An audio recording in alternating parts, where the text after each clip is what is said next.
So it's time for a debate night breakdown. First, we're going to talk about night one. Night one included Bernie Sanders and Elizabeth Warren and many other characters who were on stage. And I have very strong feelings about night one.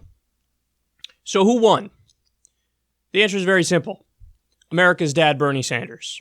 Now, I'm not just saying that because I like Bernie Sanders. I'm saying that because I really, truly, genuinely believe that he crushed it. Even if you take away my Bernie fandom and, I try to view these things, through the eyes of an average American voter who's maybe a lot more apolitical than I am, who won. And no matter how I try to analyze this thing or break it down, Bernie won. I think he won in an overwhelming fashion. He was very aggressive. He was very quick-witted. He basically slapped down all of the nonsense on stage whenever anybody made a terrible point. I had been screaming on this show for months now that Bernie Sanders needs to embrace the fact that he's Bernie Sanders, which means, hey, listen, dude, you're an angry old man. And you know what? We love that about you. There's not a single strategist in Washington, D.C. who will say, oh, it's a good thing if you come across as like a cranky old man. But they're wrong. And Democratic strategists know the least about politics of any group of people I've ever met, ever. So, the real way to win this debate is to be yourself and to express what you truly feel. And guess what? Bernie is seriously bothered by injustice, and Bernie is seriously bothered by people who are gaslighting to protect the status quo. And the majority of the candidates on stage are doing exactly that.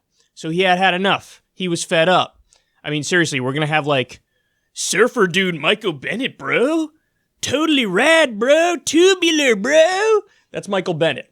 You're going to have surfer boy, try to argue with you about Medicare for all when every other developed country has one version or another of a single-payer system, and they kick our ass in every relevant, measurable, quantifiable way. Are you kidding me? And so he manhandled these people. He manhandled these boys. And that's what they are. They're boys. They're not ready for that smoke. Bernie gave them that smoke. So I think he did a wonderful job.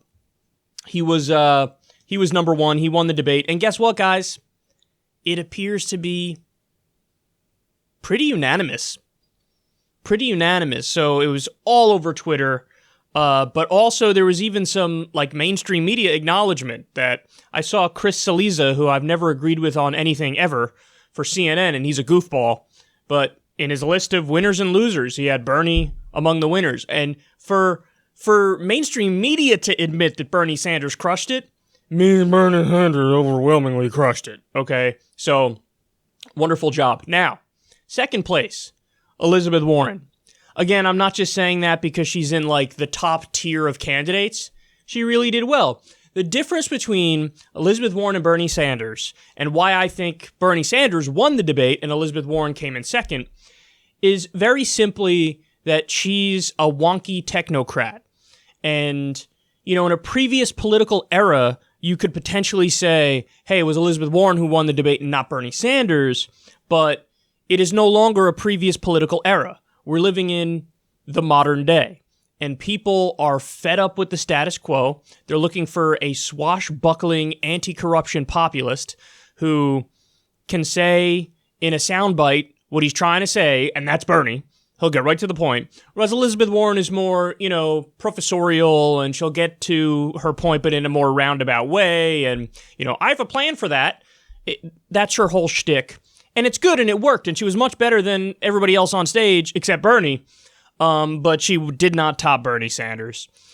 Bernie Sanders left a much bigger impact on anybody watching that. Even if there's somebody who's, again, relatively apolitical and they just tune it in, they see a guy manhandling everybody on stage and putting them in their place, and a guy who obviously knows what he's talking about and can run circles around everybody when discussing policy and do it in a snappy way. Elizabeth Warren did very well. It was kind of like a tag team of Elizabeth Warren and Bernie Sanders versus everybody else. And it was glorious to see, man. It really was. It was very fun to watch. Now, the third place position, and this I think I pretty strongly believe this too. Like, I don't think I'd budge. You can maybe convince me away from some other things with my takeaway on the first debate. I don't think you can make me budge on this one. I think Marianne Williamson was the third best on stage. Now, she had one absolutely abysmal moment that really rubbed every lefty the wrong way, where she came out against Medicare for All. And it was terrible. She did like the stupid argument saying that, oh, well, I think Republicans will eat our lunch if we do this. It's like, well, they're going to come after you no matter what you do. And I actually have that clip. I'll show it to you later. It's, Pete Buttigieg, of all people, actually jumps in and says, they're going to call us crazy socialists no matter what. So what are you talking about? So when Pete Buttigieg can own you and like out lefty you on stage, at least in appearance, you really did a terrible job. But on every other issue, she has a presence about her, and I know why. The answer is she's been a public speaker for like decades. And what a lot of people don't understand is, or I don't know, maybe people do understand it, whatever, it doesn't matter. That's a skill that can be developed and then fine-tuned, and it's like anything else. The more you practice it, the better you are at it. And so she is just, I'm sorry, but when you look at a lot of the other goofballs on stage, even ones who've gotten way more media attention, like Bet on My Stork, she's just a better public speaker than him. So that presence comes across, even if, she's very niche candidate and it's such an outsider campaign and nobody even knew who the hell she was before this election cycle, and she's a little goofy and like, the yoga mom who loves crystals and thinks they heal people. So she's weird, but she has a presence about her, and I think she was a strong number 3. And by the way, I also, I have some barometers of what the average American thinks, and one of them is actually my mom. My mom was basically a Republican for most of her life because she comes from a Republican family. It was almost like a default, not thinking about it type thing. And then I think the first time she voted for a Democrat was, 2008, Barack Obama, and she's kind of pivoted to the left ever since. And now I would argue she's just a somewhat lefty. Now, she would swear up and down, no, I'm a centrist, I'm a moderate, yada, yada. But if you go issue for issue with her, again, she's one of those people who actually ends up being, like, she will describe herself as a lefty if you say, hey, what do you think of this issue? What do you think of that issue? What do you think of that issue? It all adds up to a lefty. I spoke to her, and she said, yeah, Bernie and Elizabeth Warren absolutely crushed it. And she likes Marianne Williamson, which is funny. I find that actually funny. She's got that, like, yoga mom vibe where it's like, to all the yoga moms in the country, not that my mom is a yoga mom, she's not, but, like, for all the yoga moms in the country, she's like the bug light for yoga moms, where they're like, ooh, I like her. I could like hang out with her and grab some coffee. So then we go number 4. Again, this one I pretty strongly believe this. Number 4 in the debate was Mayor Pete. Now, Mayor Pete, listen, the situation with him is he just does a relatively convincing Obama impersonation and smart guy routine. And if there's anything I know about Democratic voters is that oftentimes they fall for that like intellectual guy routine. That's not to say being intellectual is bad. Of course it's not.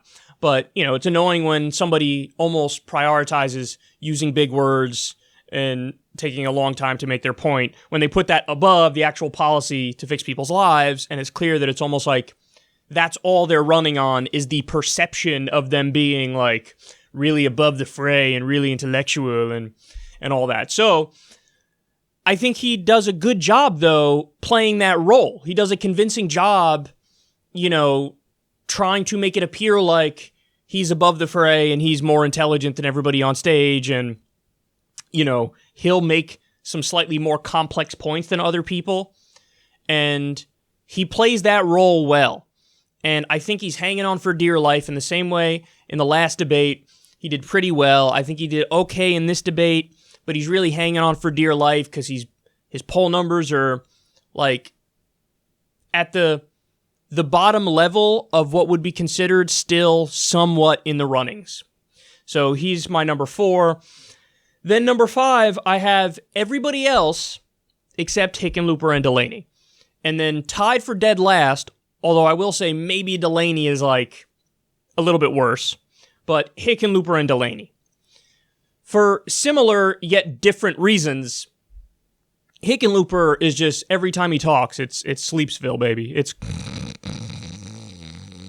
But the thing that's so frustrating is that Hickenlooper, as he's putting everybody to sleep, and as he's like this humble, mild-mannered guy who looks like he's a deer in headlights, he's saying incredibly terrible things, like slamming Medicare for all and smearing it and coming out for wars and just terrible. There's nothing there. I mean, I would be surprised if John Hickenlooper picked up any support from the last debate.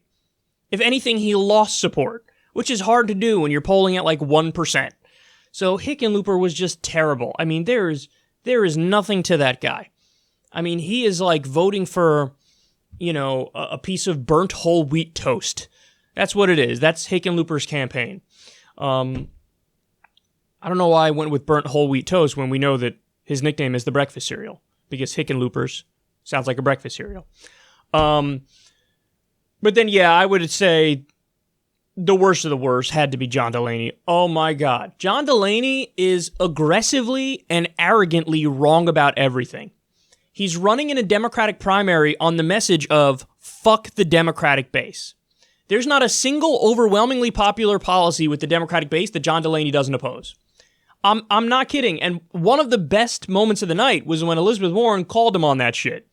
And she basically said, and again, you'll see this a little later, she says, who runs for president and only talks about what we can't do? Because that is what John Delaney does. And he's also incredibly dishonest because he goes from like, come on, bro, I'm not running on impossible promises. We can't do Medicare for all. Medicare for all is terrible. And then he goes on to say, but I am for universal health care. The only way to get actual universal health care is Medicare for all. Under your system, which leaves the for-profit health insurance companies in charge, in control, they make decisions as to who gets coverage and who doesn't get coverage. If you're still arguing for choice in our healthcare system, as John Delaney is, then what you're saying is, I want to give you a choice to pick a shittier plan, potentially, and that shittier plan will not cover everything. So you can go bankrupt, or you just won't get the care you need. So for him to say I'm for universal care, and then also argue for choice, and argue to keep the for-profit health insurance companies in the driver's seat, that makes no sense. That makes no sense. You're not actually for universal care. Stop saying it. But he's so, again, I can't get over how smug he is. Hickenlooper appears like on some level deep down, he's torn up. And he has a dark, dark soul because he's very sad about the fact that nobody likes him. Like, you could see it in his eyes. That Hickenlooper's like, what am I doing, man? This is embarrassing. Or I'm at fucking 1% and I'm going down and nobody likes me and I can't have even a little spark or a little moment in the debates. So there's a sense of self-awareness among Hickenlooper. But with Delaney, it's just like he's put up this shield of, I don't care what anybody thinks. I don't care that every tweet I've ever put out has been ratioed and everybody dunks on me relentlessly. And my message is, I hate Democratic policies even though I'm a Democrat. He doesn't care. He just keeps going in the most bullheaded, ridiculous, blockhead way. He just keeps going. And it's one thing to be wrong about everything. It's another thing to be like arrogantly wrong about everything where you're so convinced that you're right and you're so turned off to any outside criticism. Dude, if there is a party for you, it's called the Republican Party. If you're going to shit on Medicare for all, you're going to shit on free college. If this is going to be your approach, then why not just run as a Republican? Why not? Run as a Republican who doesn't hate gay people. I mean, that's the direction that party needs to go in anyway. So why not? So it's just insufferable and terrible. John Delaney's got to drop out. Hickenlooper's got to drop out. Beto O'Rourke was also just so terrible. I mean, he's doing the worst Obama impression versus Pete Buttigieg. Who would have seen that coming from earlier on in the campaign, that somebody would out Obama Beto when Beto's whole identity is tied to being a ripoff of Obama. So anyway, that's night one. Bernie Sanders wins. Elizabeth Warren second. Marianne Williamson third. Pete Buttigieg fourth. Everybody else next. And then finally you have, we'll go Hickenlooper and then Delaney a little worse than Hickenlooper, but they're both kind of in last place. So that's the breakdown of night one, and we'll see what happens in the polls now moving forwards.